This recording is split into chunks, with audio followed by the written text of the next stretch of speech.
أعوذ بالله من الشيطان الرجيم. بسم الله الرحمن الرحيم. الحمد لله الذي قصرت عن رؤيته أبصار الناظرين وعجزت عن عوته أوهام الواصفين.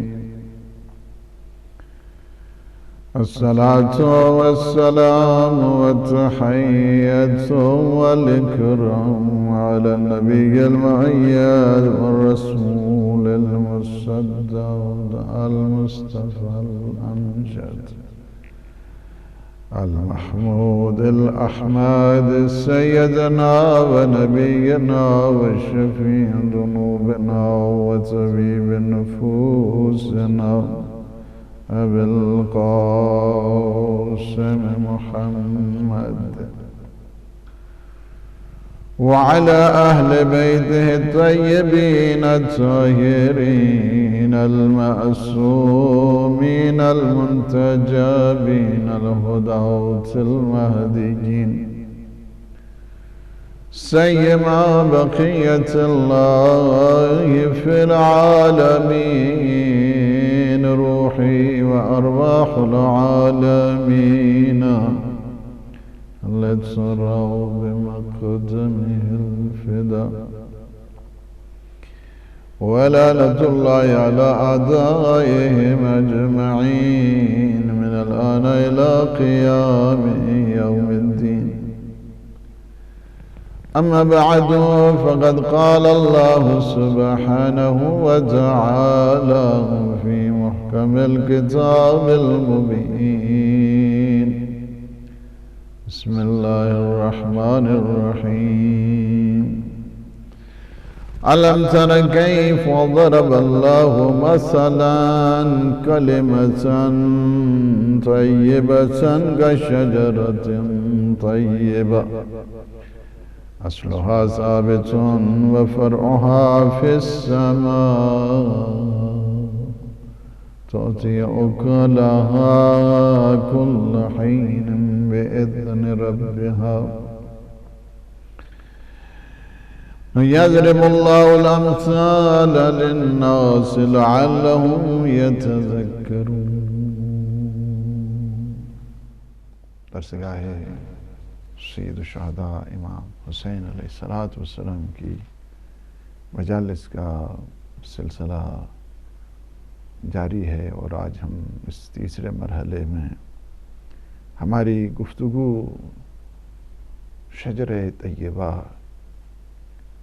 کہ جس کی خصوصیات بھی بتائیں، کیفیات بھی بتائیں، اوصاف بھی بتائے، اور ہمیں شجر طیبہ کے سائے میں زندگی گزارنے کی تاکید بھی فرمائے،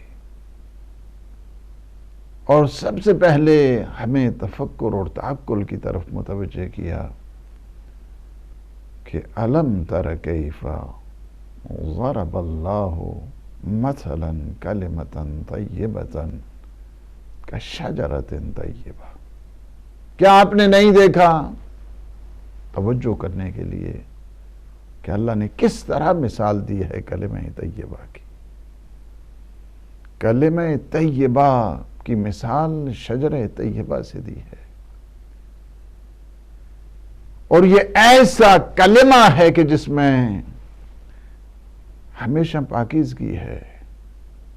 کلمہ طیبہ کے سلسلے میں مفسرین نے بڑی وضاحت کی ہے اور بڑی اس میں ڈسکشن کی ہے کہ کلمہ طیبہ سے مراد توحید ہے. آپ کلمہ طیبہ سے مراد ذات گرامی پیغمبر اسلام ہے. کلمہ طیبہ سے مراد حضور کی اہل بیت اطہار ہیں. کلمہ طیبہ سے مراد عقائد حقہ ہیں. جو بھی آپ معنی لیں اس میں سارے کے سارے پلٹ کے آتے ہیں محمد و آل محمد کی. اس وجہ سے کہ اگر کلمہ توحید اس سے مراد لیا جائے، لا الہ الا اللہ، کلمہ توحید، کلمہ طیبہ، لا الہ الا اللہ، ٹرانسینڈنٹ یونٹی آف گاڈ، کلمہ توحید، اور کلمہ توحید کے سلسلے میں اس شجر طیبہ کے ساتھ جب جوڑا جاتا ہے، اس کی مثال شجر طیبہ جیسی ہے، اور اس کی مثال کی وضاحت کی میرے 8ویں آقا امام رضا علیہ السلام نے فرمایا کہ کلمۃ لا الہ الا اللہ حسنی من دخل حسنی امن من عذابی، کلمہ توحید میرا قلعہ ہے، جو اس قلعے میں داخل ہو گیا اسے عذاب نہیں ہوگا، وہ عذاب سے محفوظ ہو جائے گا۔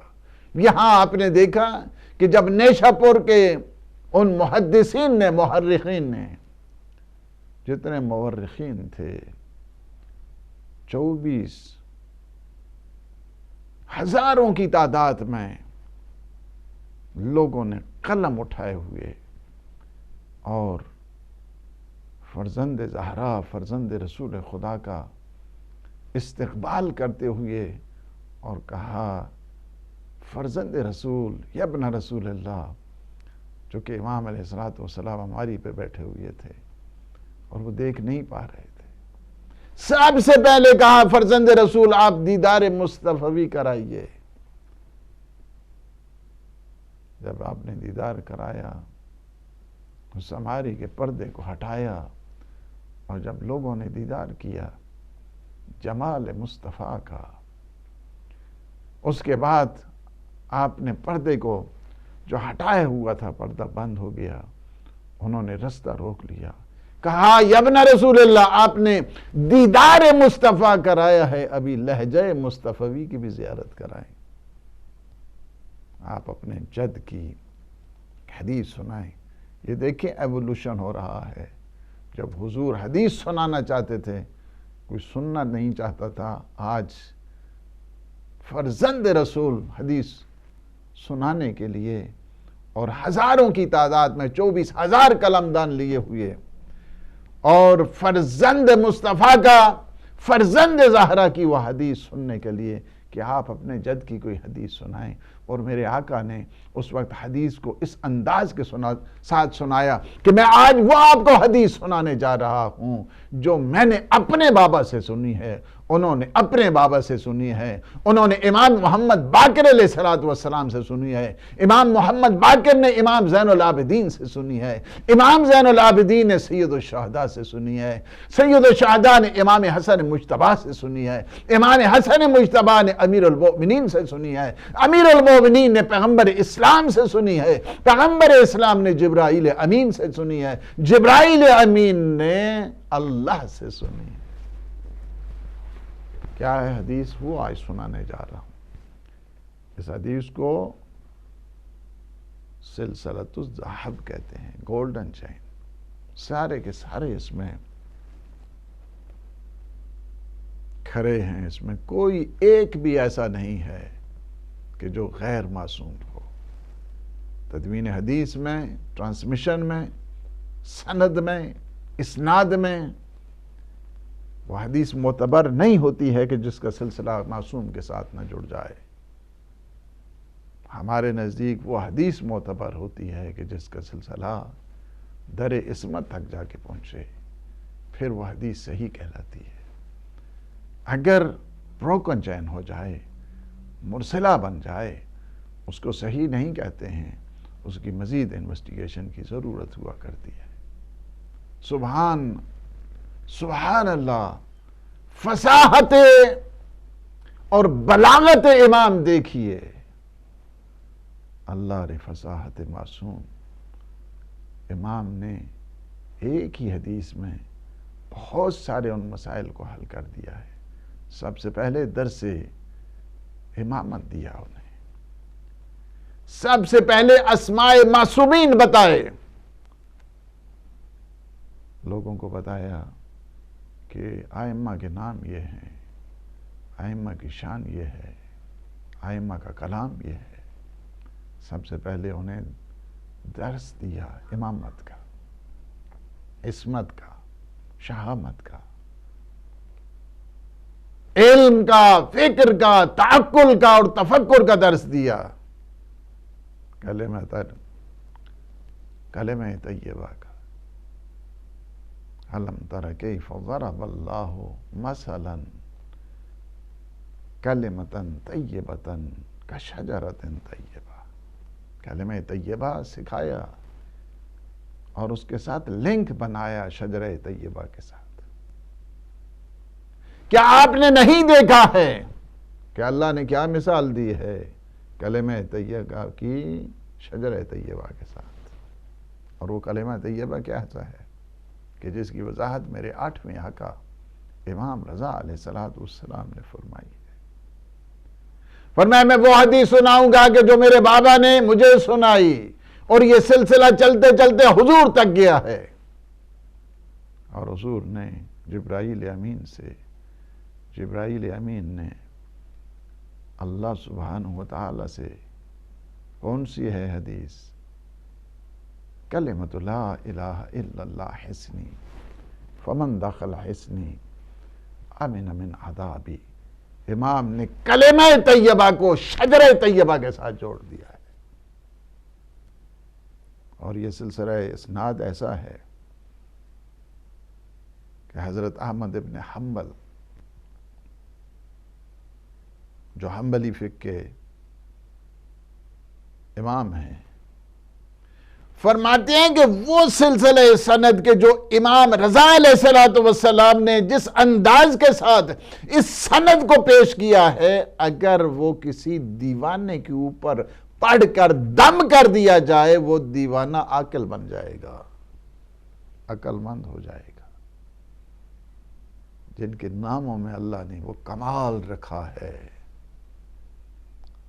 ان کے کمال کا انسان کیا احصاء اور شمار کر سکتا ہے؟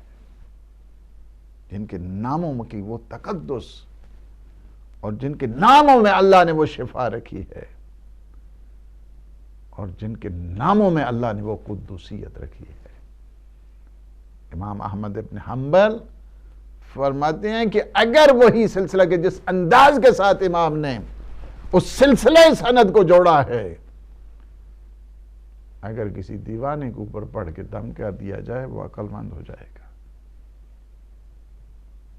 افسوس کے ساتھ کہنا پڑتا ہے کہ لوگوں نے ان کے کمالات نہیں لیے، ان سے علم نہیں لیا، ان سے معرفت نہیں لی، ان سے شعور نہیں لیا، ان سے آگاہی نہیں لی، اور یہ بہت بڑی یعنی در عصمت سے دور رہے، اس سے بڑھ کر اور انسان کے لیے کمزوری کیا ہو سکتی ہے؟ قرآن کی بات آئی تو در بدر ہو کر دوسروں سے لیتے رہے، اور جو وارث قرآن ہے، جو ہمیشہ یہ کہتا ہے سلونی عن کتاب اللہ، سلونی عن کتاب اللہ، مجھ سے کتاب خدا کے متعلق پوچھو، میں تمہیں بتاؤں گا یہ آیت سفر میں نازل ہوئی، حضر میں نازل ہوئی، یہ لیل میں نازل ہوئی، نہار میں نازل ہوئی، یہ ناسخ ہے، یہ منسوخ ہے، یہ محکم ہے، یہ متشابہ ہے، یہ مجمل ہے، یہ مبین ہے۔ یہ کون سی آیت؟ میں تمہیں بتاؤں گا، آ جاؤ مجھ سے پوچھو کتاب خدا کے بارے میں۔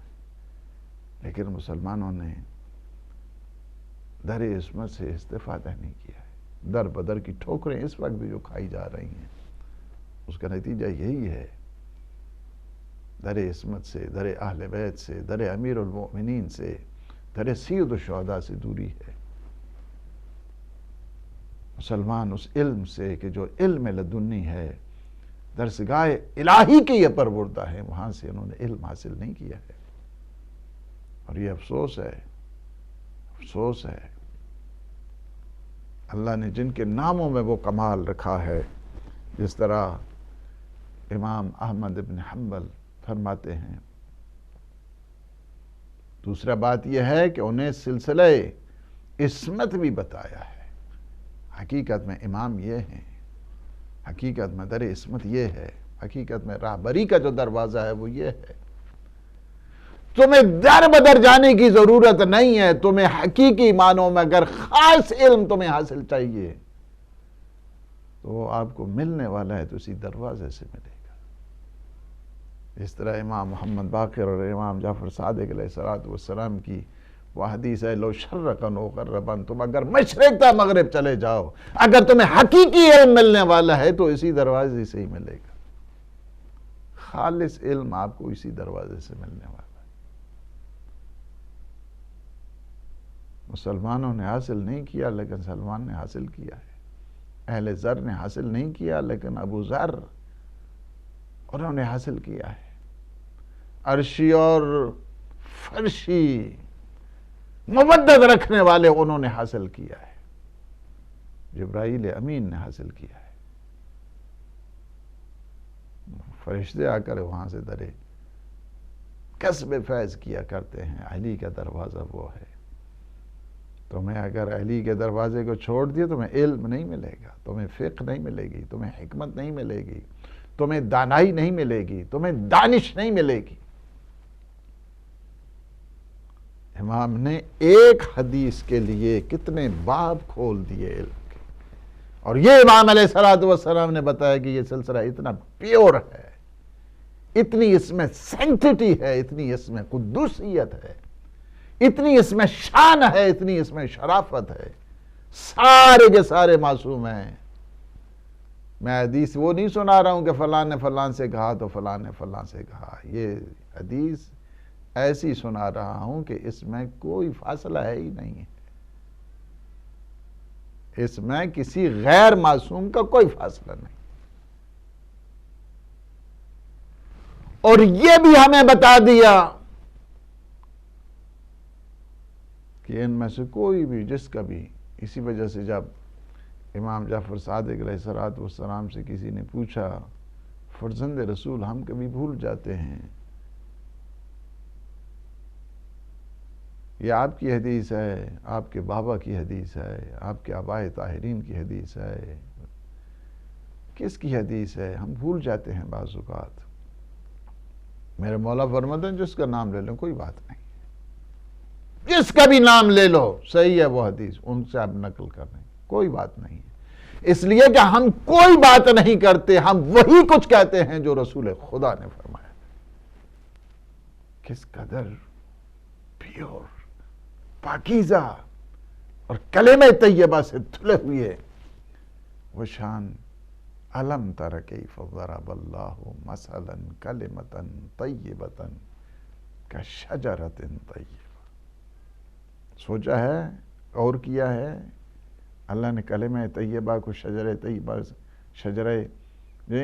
کے ساتھ جوڑا ہے. سوچا ہے کبھی؟ اور اس کی وضاحت میرے 8ویں آقا نے فرمائی.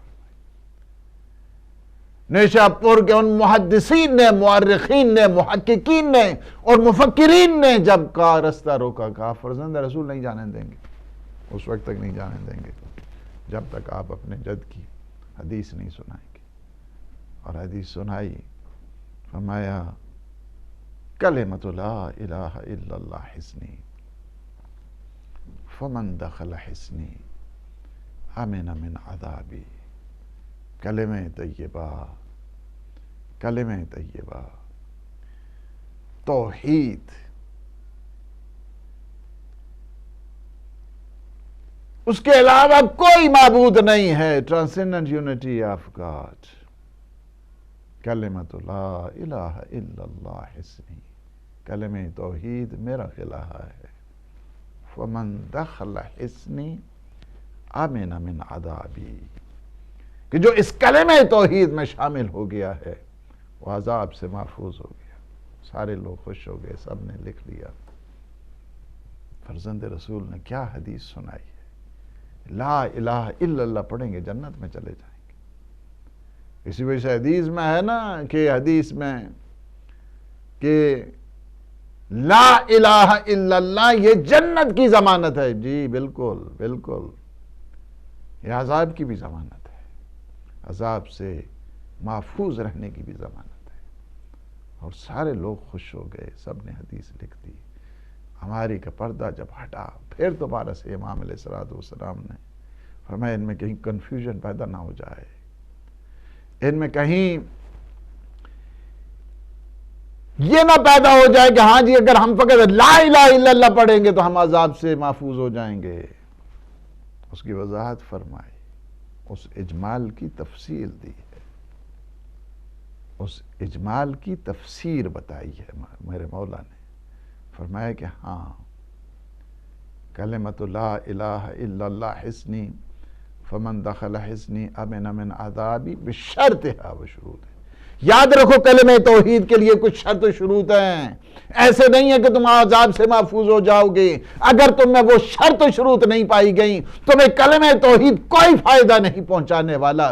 کلمہ طیبہ شجرہ طیبہ کے ساتھ ہے، شجرہ طیبہ کلمہ طیبہ کے ساتھ ہے، اس وجہ سے کلمہ توحید تب تمہیں فائدہ پہنچائے گا بشرطہا و شروطہا وانا من شروطہا، ان شرطوں میں ایک میں خود ہوں۔ یعنی کیا ہے، اگر کوئی لا الہ الا اللہ کہتا رہے اور میری ولایت اور امامت کا اقرار نہیں کرتا ہے، اس کو توحید جو ہے نا شرطیں پوری نہیں ہوئی ہیں، اس کی توحید ناقص رہ جائے گی، انکمپلیٹ ہے اس کی توحید۔ توحید کے لیے ضروری ہے، اس سے پہلے محدثین انہیں پتہ نہیں تھا، توحید کے لیے بھی شرط و شروط ہیں جی، توحید کے لیے بھی شرائط ہیں جی، توحید کے لیے بھی شرائط ہیں، کلمہ طیبہ کے لیے جی، کلمہ طیبہ کے لیے بھی شرائط ہیں، آپ ان شرائط کو پورا کریں۔ اگر شرائط پوری نہیں ہوں گے وہ آپ کو کوئی بھی فائدہ پہنچانے والی نہیں ہے توحید۔ اس وجہ سے اگر یہ شرطیں پوری نہیں ہوں گی، جس طرح نماز انسان کو معراج تک پہنچاتی ہے، الصلاۃ معراج المومن، الصلاۃ ان قبلت قبل ما سواہا وان ردت رد ما سوا، جس طرح نماز معراج مومن ہے اور نماز کیا ہے قبول ہو جائے گی تو سارے اس کے اعمال قبول ہو جائیں گے، لیکن نماز کے لیے شرط وضو ہے۔ اگر وضو نہیں ہوگا تو وہ نماز انسان کو معراج تک نہیں پہنچا سکتی ہے۔ اس نماز کے لیے نہیں ہے ان قبلت قبل ما سواہا وان ردت رد ما سواہا، جس کی نماز قبول ہو گئی، یعنی وضو کر کے پڑھیں، طہارت کے ساتھ پڑھیں، تزکیہ کے ساتھ پڑھیں، پیوریفیکیشن کے ساتھ پڑھیں۔ اچھا تزکیہ نہیں ہے، طہارت نہیں ہے، وضو نہیں ہے اور نمازیں پڑھتا جا رہا ہے، تو کیا یہ نماز جو ہے نا ان قبلت قبل ما سوا، اس کی حدیث اس کے لیے ہے؟ الصلاۃ معراج المومن کیا اس کے لیے ہے کہ جس نے شرط ہی پوری نہیں کی ہے؟ توحید کیا ہے؟ ثمن الجنہ، یہ جنت کی قیمت ہے لیکن شرائط کے ساتھ ہے۔ اگر توحید ہی کی بات ہوتی، توحید خالقیت کی بات ہوتی، توحید رازقیت کی بات ہوتی، توحید ربوبیت کی بات ہوتی، یہ ساری تو شیطان خود مان رہا ہے، تو پھر شیطان جنت میں چلا جاتا نا۔ شیطان فقط ایک کام نہیں کر رہا تھا، شیطان اللہ کی ربوبیت کا قائل ہے، شیطان اللہ کی خالقیت کا بھی قائل ہے۔ اسی خالقیت کے قائل ہونے کی وجہ سے تو کہا نا اس نے خلقتنی من نار و خلقتہ من طین، پروردگار تو نے مجھے آگ سے پیدا کیا، آدم کو تو نے مٹی سے پیدا کیا، آگ جدھر بھی جلائیں گے اوپر جائے گی، مٹی کو جہاں بھی پھینکیں گے نیچے آئے گی، مٹی میں تنزل ہے اور آگ میں علو ہے، انا خیر منہ، میں آدم سے افضل ہوں۔ اس وجہ سے کہ آپ نے آدم کو مٹی سے بنایا ہے۔ اچھا مٹی سے بنایا، اس میں خرابی یہ تھی کہ بنایا کس نے ہے؟ اس نے مٹیریل کو دیکھا ہے، اس نے مادہ کو دیکھا ہے۔ یہ مادہ پرست بھی وہی ہیں،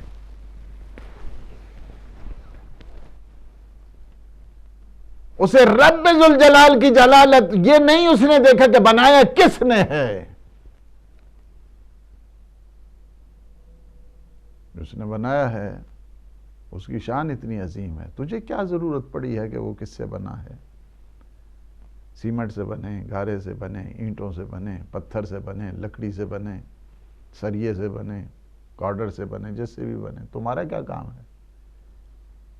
تم رب کے ماننے والے ہو نا، تم خدا کے ماننے والے ہو، تم اللہ کی عبادت کرتے ہو۔ توحید ربوبیت، توحید عبادت، 6,000 سال سے زیادہ اس نے عبادت کی ہے۔ نہج البلاغہ پڑھیں، میرے مولا اور آقا امیر المؤمنین علی ابن ابی طالب علیہ السلام نے بتایا کہ یہ شیطان 6,000 سال تک اس نے عبادت کی ہے۔ کتنی؟ 6,000 سال۔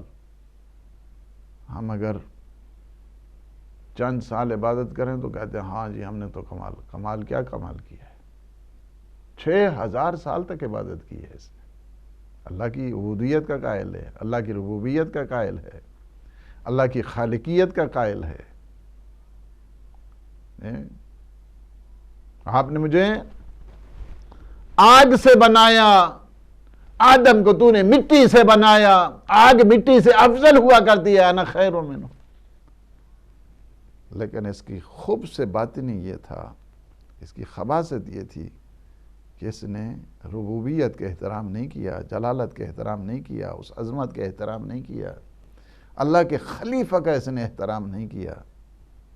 مٹیریل کو دیکھتا رہا ہے، مٹیریل کو دیکھتا رہا ہے، اس کا مٹیریل وہ ہے۔ بابا بنایا گیا، نسبت کس کی طرف ہے؟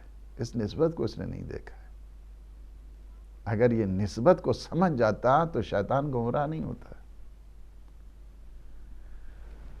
آج بھی اگر یہ نسبتوں کو سمجھ جانے والے ہوتے تو کبھی تعزیے کے اوپر اعتراض نہ کرتے، کبھی علم کے اوپر اعتراض نہ کرتے، کبھی ذوالجناح کے اوپر اعتراض نہ کرتے، کبھی ان شاعر پروردگار کے اوپر اعتراض نہ کرتے۔ اس وجہ سے کہ انہیں نسبت نہیں ہے۔ ہمارے ہاں قبریں اور بہت پڑی ہیں، ہم قبر پرستی کے لیے نہیں جنت البقیع جاتے ہیں، کربلا نہیں جاتے ہیں قبر پرستی کے لیے۔ قبریں یہاں ہمارے ہاں تھوڑی ہیں، ہر جگہ ہر شہر کے اندر قبرستان موجود ہے۔ ہم اس نسبت کو دیکھتے ہیں، اس شاعر پروردگار کو دیکھا کرتے ہیں۔ ہم دیکھتے ہیں یہ علم کس کا ہے، کس کی طرف نسبت ہے۔ الفاظ میں وہ طاقت نہیں ہے کہ جس کی وجہ سے اس کو بیان کیا جائے۔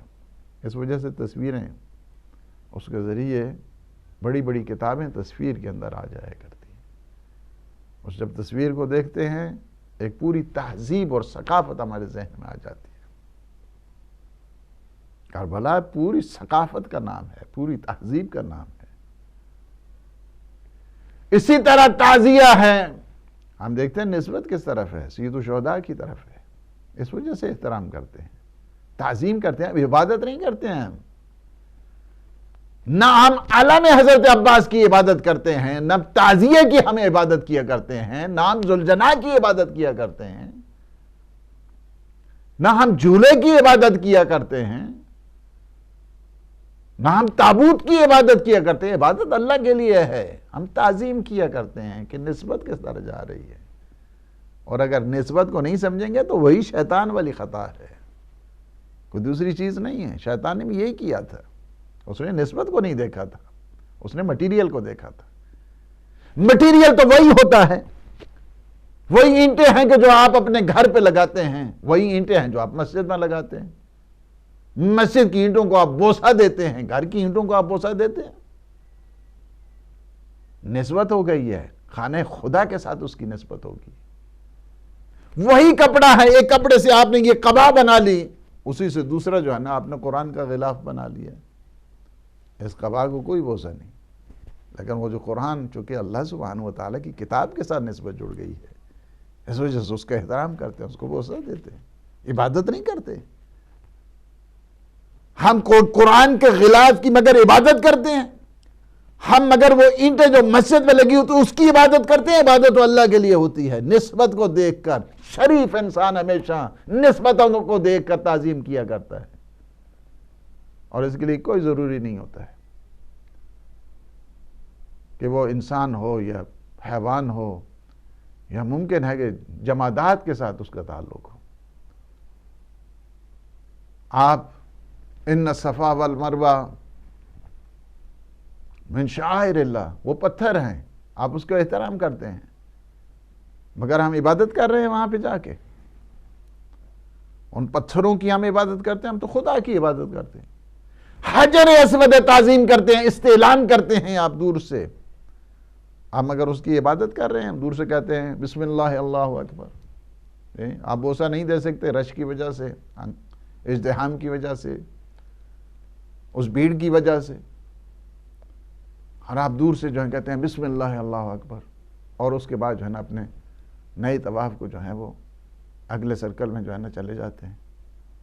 تو آپ دور سے استعلام کریں تو یہ جائز ہے، اور ہم دور سے السلام علیکہ یا ابا عبداللہ کہیں تو یہ جو ہے نا وہ شرک ہو جاتا ہے، یہ بدعت ہو جاتی ہے. کمال ہے عقل اللہ سے. اسی طرح ہے جتنے بھی یہ سارے ہیں شعائر پروردگار، ان کی ہم تعظیم کیا کرتے ہیں. یہ تعظیم تھی، یہ عظمت تھی. شیطان اس نسبت کو نہیں سمجھ سکا ہے. پرابلم یہ ہے وہابیز بھی نسبت کو نہیں سمجھ سکے ہیں. ہم تعظیم کرتے ہیں، اچھا جی تعظیم، ہم تعظیم اس وجہ سے بھی کرتے ہیں ذوالجلال. تعظیم کیا ہے؟ ہم کو تھوڑے گھوڑے تھوڑے ہیں ہمارے یہاں، ہم اس کے اوپر سوار بھی ہوتے ہیں، سب چیزیں بھی ہیں. لیکن جب نسبت ہو جاتی ہے سید الشہداء کی اس ذوالجلال کے ساتھ، اس کی تعظیم ہوتی ہے. اس وجہ سے کہ جس حیوان نے بھی اس خاندان کے ساتھ وفا کا ثبوت دیا ہے، ہم اس کی بھی تعظیم کرتے ہیں. یہ مفہوم ہوتا ہے، یہ مفہوم ہوتا ہے.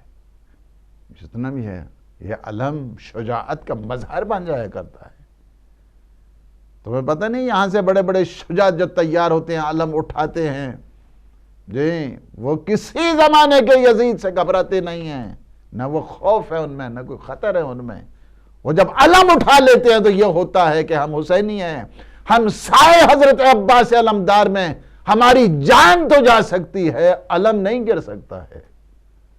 شجاعتوں کو پروان چڑھانے کا ہے نام ہے یہ علم، یہ تعزیت، یہ تعزیے، یہ تابوت. وہ شیطانی سوچ ہوتی ہے جو نسبتوں سے انکار کیا کرتے ہیں. ہم اگر رکھتے ہیں خاک شفا سجدے کے لیے، مٹی ہے، سب مسلمان جو ہے نا اس بات پہ کوشچن تو ہمیں کرنا چاہیے تم سے کہ تم حضور تو مٹی کے اوپر نماز پڑھا کرتے تھے اور آپ کارپیٹ کے اوپر کیوں پڑھ رہے ہیں؟ الٹا ہم پہ کوشچن کرتے. اچھا جی یہ جو دیکھیں نا انہوں نے مٹی رکھی ہوئی کربلا کی، یہ کربلا کی خاک شفا، اس کو سجدہ کرتے ہیں. ہم تھوڑا سجدہ کرتے ہیں، خاک شفا کو سجدہ نہیں کرتے ہیں. ہم خاک شفا پہ سجدہ کرتے ہیں. سجدہ اللہ کو ہم کرتے ہیں. لیکن کیا ہے؟ مغالطہ جوانوں کو جو ہے نا وہ مغالطے میں مبتلا کیا جاتا ہے. دیکھیں جی یہ مٹی کو سجدہ کرو، مٹی کو بندے خدا مٹی کو سجدہ. ہم اگر آپ کو کہیں کہ آپ کارپیٹ کو سجدہ کر رہے ہیں تو آپ کارپیٹ کو سجدہ کرتے ہیں. ہم سجدہ اللہ کو کرتے ہیں. یہ جو مٹی ہے یہ خاک شفا ہے، اس کی نسبت کربلا کے ساتھ ہے. اس وجہ سے ساری جتنی مٹی ہیں، جتنی بھی مٹی ہے پوری کائنات کی سب سے زیادہ افضل خاک شفا ہے، کربلا کی ہے، جس میں خون شہداء اس میں شامل ہے. اس وجہ سے اللہ نے خاص کرم کیا ہے اس مکتب کے اوپر. یہ مٹی وہ ہے کہ جس کے بارے میں حضور بتا کر گئے ہیں. سنی شیعہ آپ مستدرک و صحیحین میں دیکھیں، یہ وہاں سے بھی ملے گی. یہ حدیثیں آپ کو 3 خصوصیتیں ہیں جس میں. اصول کافی میں دیکھیں آپ کو یہ حدیث ملے گی. بحار الانوار دیکھیں اس میں آپ کو یہ حدیث ملے گی. اہل سنت کی معتبر ترین کتابوں میں دیکھیں آپ کو یہ حدیث ملے گی. حضور فرما کے گئے ہیں کہ سید الشہداء امام حسین کی جو تربت ہے وہ شفا ہے. کائنات میں اگر تمہیں کوئی بھی بیماری جو لا علاج ہے، موت تو پھر باہر کا برحق ہے نا، موت تو برحق ہے، اس سے تو انسان مفر نہیں ہے، فرار نہیں کر سکتا. قُلْ إِنَّ الْمَوْتَ الَّذِي تَفِرُّونَ مِنْهُ فَإِنَّهُ مُلَاقِيكُمْ ثُمَّ تُرَدُّونَ إِلَىٰ عَالِمِ الْغَيْبِ وَالشَّهَادَةِ فَيُنَبِّئُكُم بِمَا كُنتُمْ تَعْمَلُونَ. انسان فرار نہیں کر سکتا ہے موت تو باہر کا حق ہے. فرمایا کہ لا علاج اگر کوئی مریض ہے، لا علاج مریض، جسے ڈاکٹر جواب دیتے ہیں چنے کے دانے کے برابر اس کو خاک شفا کھلا دو، موت کے علاوہ ہر بیماری کا علاج ہے اس میں۔ کائنات میں سب سے عظیم جس کو کہتے ہیں خاک شفا، وہ کربلا کی ہے۔ خاک شفا، الشفا فی تربتہ، سید الشہداء کی تربت میں اللہ نے شفا رکھی ہے۔ ہم اس خاک شفا کی جو تربت ہے اس پر سجدہ کرتے ہیں، خاک شفا کی تربت کو سجدہ نہیں کرتے، ہم سجدہ اللہ کو کرتے ہیں۔ ہم کعبے کی طرف، ہم کعبہ کو بھی سجدہ نہیں کرتے، سجدہ اللہ کو ہے۔ پروجیکشن ٹوارڈ کعبہ جس کو کہتے ہیں، پروجیکشن آف کعبہ، وہ ہم ڈائریکشن ہے وہ ہماری۔ ہم کعبہ کو بھی سجدہ نہیں کرتے، ہم مٹی کو سجدہ نہیں کرتے، ہم تربت سید الشہداء کو سجدہ نہیں کرتے، ہم سجدہ فقط اور فقط اللہ سبحانہ وتعالیٰ کو کرتے ہیں۔ وہی سارے سجدوں کا مالک ہے، ہم اس کو سجدہ کرتے ہیں، اسے سجدہ کرتے ہیں جسے امیر المومنین نے سجدہ کیا ہے، جسے پیغمبر اسلام نے سجدہ کیا ہے، جسے امام حسین نے سجدہ کیا ہے۔ لا معبود سواک، پروردگار تیرے علاوہ کوئی معبود نہیں ہے، کوئی معبود نہیں تیرے علاوہ، ہم اس کو سجدہ کرتے ہیں۔ نسبت کو دیکھیں، ہم نسبت وہ سید الشہداء، اس خاک کی نسبت کربلا کے ساتھ جڑی ہوئی ہے، اور کربلا کی نسبت اسلام کے ساتھ جڑی ہوئی ہے۔ کربلا کو جو بھول گیا ہے وہ اسلام کو بھول گیا ہے، کربلا کو جو بھول گیا ہے وہ در عصمت کو بھول گیا ہے، کربلا کو جو بھول گیا ہے وہ حقیقت اسلام کو بھول گیا ہے۔ کربلا نے ہمیں حقیقی اسلام دیا ہے، طاغوتی اسلام سے ہمیں نجات دلائی ہے، یزیدی اسلام سے ہمیں نجات دلائی ہے کربلا نے۔ اس وجہ سے ہم کربلا کی خاک پہ سجدہ کر کے اپنا توسل جوڑ دیتے ہیں کربلا کے ساتھ حسینی بن کر، کہ ہم ہر دور کے ہر یزید کے خلاف للکار بن کر رہیں گے۔ یہ ہے وہاں پہ، نہ اس سے مراد جو ہے نا وہ قطعاً اس وجہ سے کہ کربلا ایسی تاریخ ہے، ایسی تاریخ ہے جس میں انسانیت محفوظ ہوتی ہے، افکار محفوظ ہوتی ہیں، عقل محفوظ ہوتا ہے، دین محفوظ ہوتا ہے، شرافتیں محفوظ ہوتی ہیں، ناموس محفوظ ہوا کرتی ہے۔ آدم سے لے کر خاتم تک سارے کا سارا جو نظام توحید ہے وہ محفوظ ہوتا ہے۔ دیتے نہ سر حسین تو پڑھتا نماز کون، مسجد کے سامنے تجھے ماتم ہے ناگوار، دیتے نہ سر حسین تو پڑھتا نماز کون۔ انسان کو بیدار تو ہو لینے دو، ہر قوم پکارے گی ہمارے ہیں حسین۔ اس وجہ سے ساری شرافتوں کا مرکز کربلا ہے۔ کربلا سے دور حقائق ربانیہ سے دور ہوا کرتا ہے، حقائق اسلام سے دور ہوا کرتا ہے، مکتب سے دور ہوا کرتا ہے۔ اور کربلا کا واقعہ کوئی آج کا نہیں ہے، کوئی ڈھکا چھپا نہیں ہے۔ کربلا نے ہمیں حقیقی اسلام کی نمائش کی ہے، اور حضور بارہا بتا کر گئے ہیں، اپنے صحابیوں کو بتایا، اپنے چاہنے والوں کو بتایا۔ کربلا کے واقعے کی 30 مرتبہ تاریخوں میں ملتا ہے کہ حضور نے خود مصائب پڑھے، حضور نے خود گریہ کی ہے، حضور نے خود عزاداری کی ہے۔ سید الشہداء امام حسین علیہ السلام، مہر نبوت کا شاہ سوار حسین، کربلا کے متعلق بتایا، اپنے صحابیوں کو بتایا، صحابیات کو بتایا، ازواج مطہرات کو بتایا، کربلا کی خاک کو دیا، کربلا کی خاک کی شیشی جو ہے حضرت ام سلمہ کو دی، اور یہ بتا دیا کہ یہ کربلا کی خاک ہے، جب یہ خون میں بدل جائے سمجھ جانا میرا حسین مارا گیا ہے۔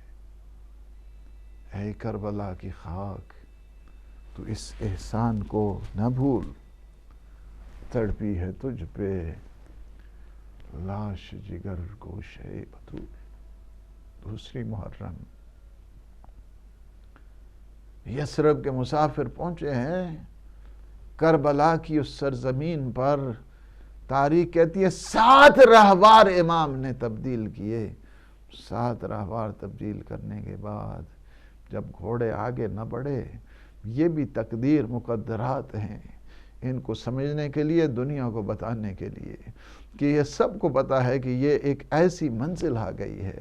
اور جہاں پہ بی بی نے جب دیکھا کربلا کی اس خاک کو استشمام کیا، کہا کہ یہاں سے چلے جائیں، مجھے آپ کے خون کی خوشبو استشمام کر رہی ہوں۔ امام نے بلایا وہاں کے جو بستی کے قریب کے اس جگہ کو کیا کہتے ہیں، یہ سب کا ہمیں سکھانے کے لیے ہے، ہمیں سمجھانے کے لیے ہے۔ علم امام میں تو یہ ساری چیزیں موجود ہیں، لیکن ہمیں ایک طبعی طور پر سمجھانے کے لیے ہے۔ اسی وجہ سے جب بلایا گیا، پوچھا گیا ہاں بتائیے اس کا نام کیا ہے، تو کسی نے کہا اسے شط و فرات کہتے ہیں، شط و فرات کہا جاتا ہے اسے۔ اس کے بعد کسی نے کہا اس کو نینوا بھی کہتے ہیں، کسی نے کہا اس جگہ کو مہاریہ بھی کہتے ہیں، کسی نے کہا اس جگہ کو غازریہ بھی کہتے ہیں، اور کسی نے کہا ہم اپنے مسافروں کو اس نام کے متعلق نہیں بتاتے ہیں، اسے کرب و بلا بھی کہتے ہیں۔ امام نے فرمایا کہ یہ کرب و بلا میں اللہ کی پناہ چاہتا ہوں، من کرب و بلا، کرب و بلا یعنی اس کو یہ مصیبتوں والی ہے، یہ بہت زیادہ مصیبتیں نازل ہونے والی جگہ ہے۔ یہاں پہ کوئی نبی ایسا نہیں آیا، کوئی وسیع ایسا نہیں آیا کہ جس نے یہاں پہ مصیبتیں نہیں دیکھی ہیں، اور جو بھی آیا ہے اس نے آ کر یہی کہا ہے، قال فیک یدفن القمر الازہر، اے زمین کربلا تجھ پہ ایک روشن چاند دفن ہوگا۔ یہ کہہ کے جب یہ دیکھا یہ کرب و بلا کی یہ جگہ ہے، امام نے فرمایا کہ یہاں پہ یہ خیمے لگا دیے جائیں، یہی ہماری جگہ ہے۔ سب سے پہلا مصائب خود کربلا کی زمین پر سید الشہداء نے پڑھا۔